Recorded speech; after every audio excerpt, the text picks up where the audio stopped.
Bismillahirrahmanirrahim. Assalamualaikum warahmatullahi wabarakatuh. Hello, good morning everyone. So it's been a long time I didn't post any video in my YouTube channel. So in this video, I would like to present an interpreting practice. So this video is to accomplish the final assignments that given by my lectures in a course practicum in translations and interpretations and 5D class. But before that, I would like to introduce myself. My name is Henry Prayoga.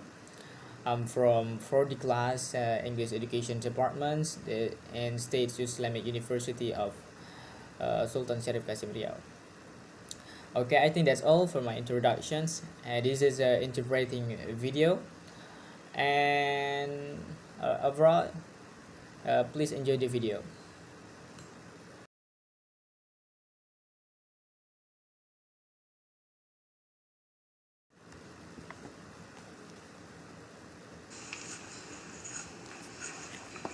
Bapak dan Ibu guru yang saya hormati, biasanya tradisi Hari Guru dipenuhi oleh kata-kata inspiratif dan retorika. Mohon maaf, tapi hari ini pidato saya akan sedikit berbeda. Saya ingin berbicara apa adanya, dengan hati yang tulus kepada semua guru Indonesia dari Sabang sampai Merauke. Ladies and gentlemen, the teachers who I respect. As usual, the traditions of Teachers' Day is filled with inspirational and rhetorical words. But I apologize, I'm talk little difference. I want to speak frankly with a science heart. And to all teachers in Indonesia, from Sabang to Merauke. Guru Indonesia yang tercinta, tugas Anda adalah yang termulia dan yang tersulit.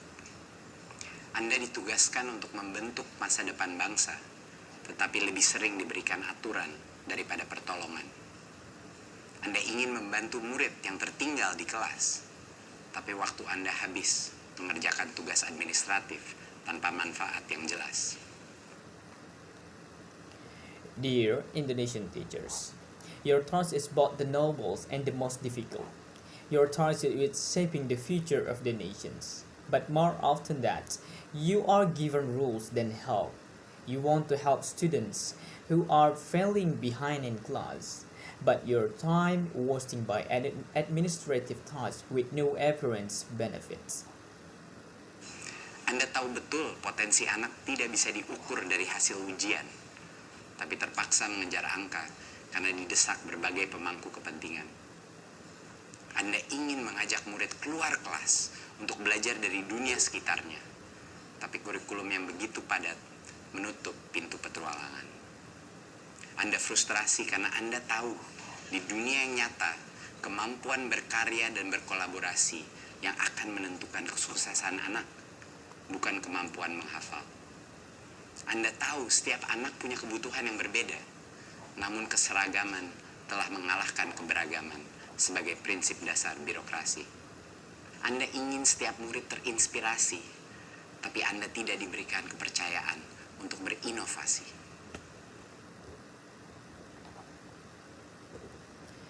You know very well that a child's potential cannot be measured by the result of the exams, but must first number because it is urged by various stakeholders.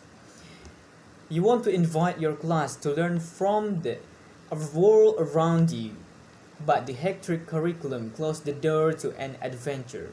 You are frustrated because you know that in the real world, the ability to work and collaborate will determine a child's success, not memorizations. You know very well that every child has need. Uniformity has overcome diversity. You know that every child, you want every student to be inspired, but you are not trusted to innovate. Saya tidak akan membuat janji-janji kosong kepada Anda. Perubahan adalah hal yang sulit dan penuh dengan ketidaknyamanan. Satu hal yang pasti, saya akan berjuang untuk kemerdekaan belajar di Indonesia. Tapi perubahan tidak bisa dimulai dari atas. Semuanya berawal dan berakhir dengan guru. Jangan menunggu aba-aba. Jangan menunggu perintah. Ambillah langkah pertama. Best. I will not make empty words to you. Change is difficult and full of desire. One thing is for sure, I will fight for the independence of education in Indonesia. However, the change cannot be initiated from the top. Everything starts and ends with the teachers. Don't wait for cues and don't wait for others. Take the first step. So, dimanapun Anda berada, lakukan perubahan kecil di kelas Anda. Ajaklah kelas berdiskusi, bukan hanya mendengar. Berikan kesempatan murid untuk mengajar di kelas. Cetuskan proyek bakti sosial yang melibatkan seluruh kelas. Temukan suatu bakat dalam murid yang kurang percaya diri. Tawarkan bantuan kepada guru yang sedang kesulitan. Apapun perubahan kecil itu, jika setiap guru melakukannya secara serentak, kapal besar bernama Indonesia ini pasti akan bergerak. Selamat Hari Guru. Merdeka belajar, guru penggerak.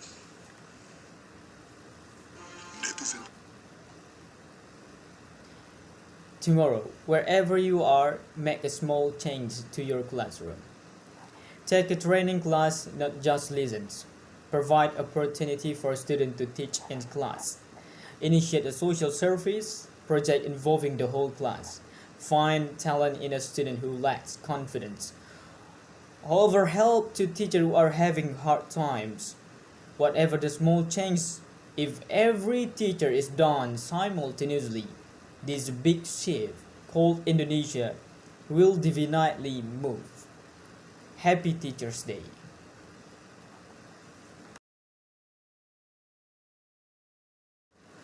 Alright, this is the second interpreting video. So this is about a speech from the ex-president of United States of America. It was Barack Obama. Okay, let's begin. We can't simply return to the strategies of the... In other words, we can't simply return to the strategies of the past. For we're living through an age of fundamental economic transformation. Technology has changed the way we live and the way the world does business. The collapse of the Soviet Union, the advance of capitalism, have vanquished old challenges to America's global leadership, but new challenges have emerged from China and India and Eastern Europe, even countries like Brazil. Jobs and industries can move to any country with an internet connection and willing workers. And Michigan's children will grow up facing competition not just from kids in California or South Carolina, but also from young people in Beijing and Bangalore. Dengan kata lain, kita tidak bisa begitu saja kembali ke strategi masa lalu. Karena kita hidup melalui era transformasi ekonomi mendasar. Teknologi telah mengubah cara kita hidup dan cara dunia melakukan sebuah bisnis. Runtuhnya akan Uni Soviet dan juga kemajuan kapitalisme telah mengalahkan tantangan lama bagi kepemimpinan global Amerika. Namun tantangan baru telah muncul dari Cina dan India dan juga Eropa Timur. Bahkan negara seperti Brasil, pekerjaan dan industri dapat dipindah ke berbagai negara manapun dengan koneksi internet dan juga pekerja yang bersedia. Dan anak-anak Michigan akan tumbuh menghadapi persaingan tidak hanya dari anak-anak dari California maupun Carolina Selatan, tetapi juga dari anak-anak yang muda berasal dari Beijing dan juga Bangalore. A few years ago, I saw a picture of this new reality during a visit to Google's headquarters in California.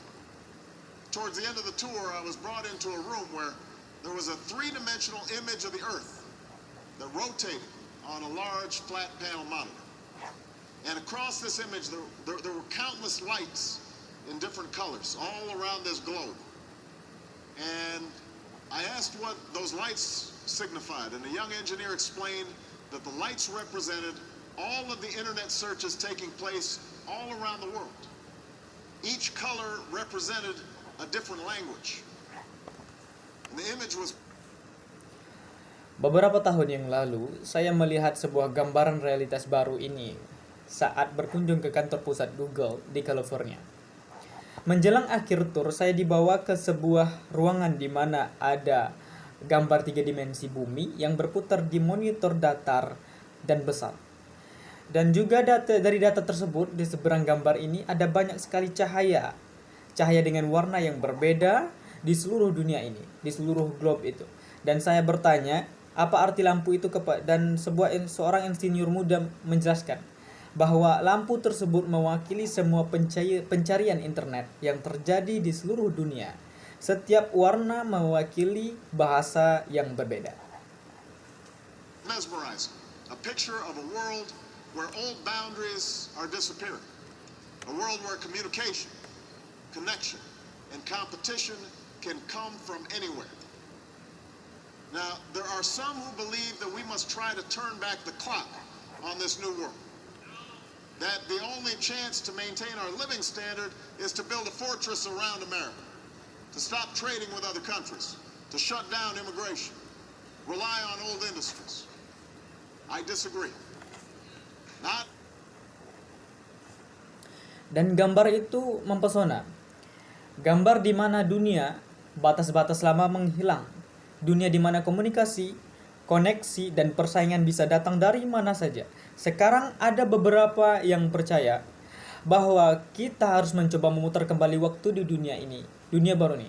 Bahwa satu-satunya kesempatan untuk mempertahankan standar hidup kita adalah dengan membangun benteng di sekitar Amerika, berhenti berdagang dan menutup imigrasi, mengandalkan para industri lama, dan saya katakan bahwa saya tidak setuju.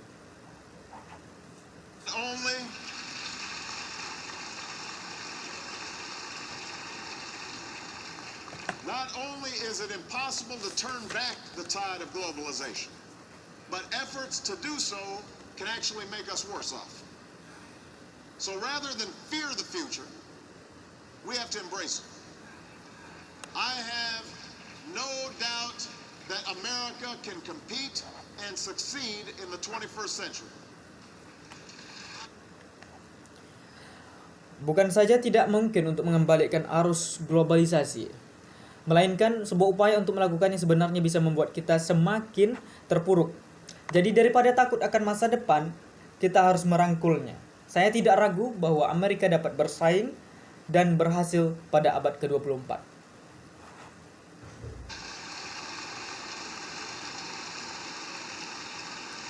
And I know as well that more than anything else, success will not depend on our government.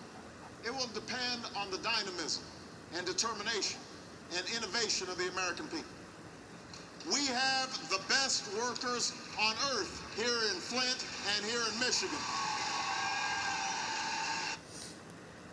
Dan saya juga tahu bahwa dari segalanya kesuksesan tidak akan bergantung kepada pemerintah kita.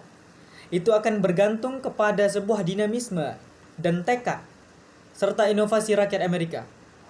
Kita memiliki pekerja terbaik di bumi, di sini di Flint dan juga di sini Michigan.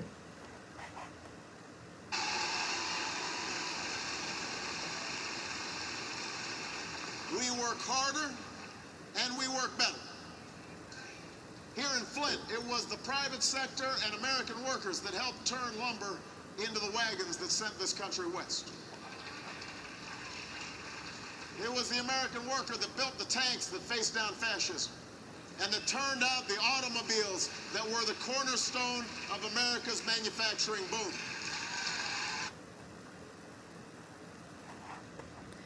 Di sini, di Flint, kita bekerja lebih baik. Ada sebuah sektor swasta dan pekerja Amerika yang membantu mengubah kayu menjadi gerobak yang mengirim negara ini ke barat. Itu adalah pekerja Amerika yang membangun topi tank menghadap ke bawah fasisme dan yang ternyata mobil yang merupakan landasan dari ledakan manufaktur Amerika.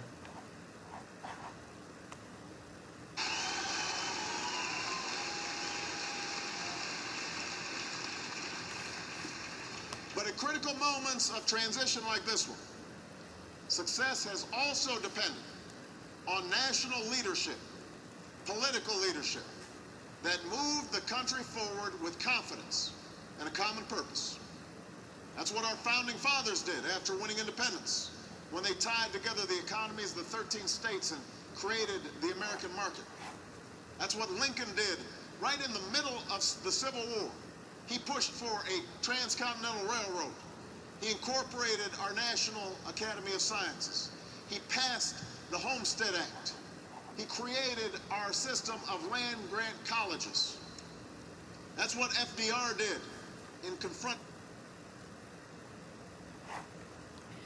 Tetapi momen kritis transisi seperti ini, keberhasilan juga tergantung kepada kepemimpinan. Politik kepemimpinan nasional yang memajukan negara dengan percaya diri dan tujuan bersama yang dilakukan oleh para pendiri kita setelah memenangkan kemerdekaan kita. Ketika mereka diikat bersama dengan ekonomi 13 dan menciptakan pasar Amerika, bahwa apa yang telah Lincoln lakukan tepat di tengah perang saudara, dia mendorong kereta api lintas benua dan memasukkan akademi ilmu pengetahuan nasional di dalam negara kita, dan juga dia meloloskan undang-undang tentang Wisma. Dia menciptakan sistem itu dari perguruan tinggi hibah tanah. In capitalism's gravest crisis, when he forged the social safety net, built the Hoover Dam, created the Tennessee Valley Authority, and invested in an arsenal of democracy. And that's what Kennedy did in the dark days of the Cold War, when he called us to a new frontier, created the Apollo program, and put us on a pathway to the moon. Itulah yang dilakukan oleh FDR dalam menghadapi krisis kapitalisme yang paling parah ketika ia membentuk jaring pengaman sosial, membangun bendung penghisap debu, menciptakan otoritas lembah Tennessee, dan juga berinvestasi dalam gudang demokrasi Arsenal. Dan itulah yang dilakukan oleh Kennedy setiap hari di hari-hari gelap Perang Dingin. Ketika dia memanggil kita ke perbatasan menciptakan program Apollo dan juga menempatkan kita di jalur menuju bulan. This was leadership that had the strength to turn moments of adversity into opportunity. Leadership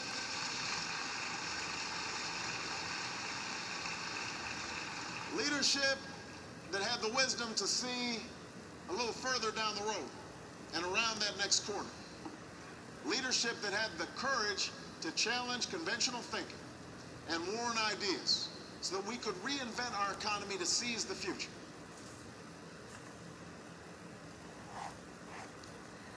Ini adalah kepemimpinan yang memiliki kekuatan untuk mengubah saat-saat sulit menjadi peluang. Kepemimpinan yang memiliki kebijaksanaan untuk melihat sedikit lebih jauh di jalan dan di tikungan berikutnya. Kepemimpinan yang memiliki keberanian untuk menantang pemikiran konvensional yang memperingatkan ide-ide sehingga kita dapat menemukan kembali ekonomi kita untuk mengukur masa depan. And unfortunately, that's not the kind of leadership that we've seen out of Washington recently. But that's the kind of leadership I intend to provide when I am President of the United States of America.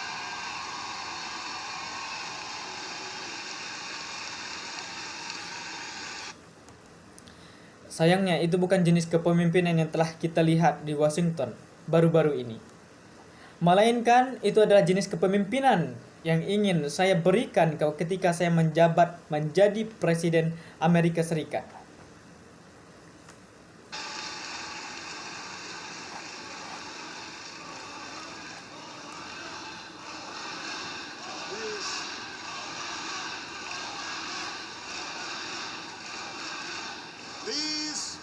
These past 8 years will be remembered for misguided policies, missed opportunities, a rigid and ideological adherence to discredited ideas.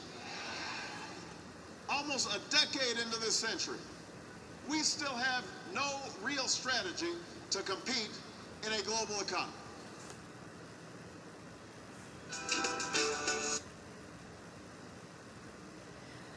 8 tahun terakhir ini akan dikenang karena kebijakan yang salah arah, peluang yang terlewatkan, kepatuhan yang kaku, dan ideologis terhadap ide-ide yang didiskreditkan.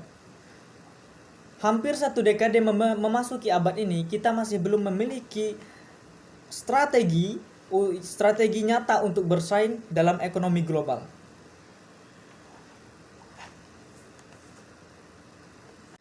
Alright, I think that's all for my interpreting video, and I really apologize for any mistake during the process of making this video. And thank you so much for watching. And the last, billahi taufiq wal hidayah. Wassalamualaikum warahmatullahi wabarakatuh.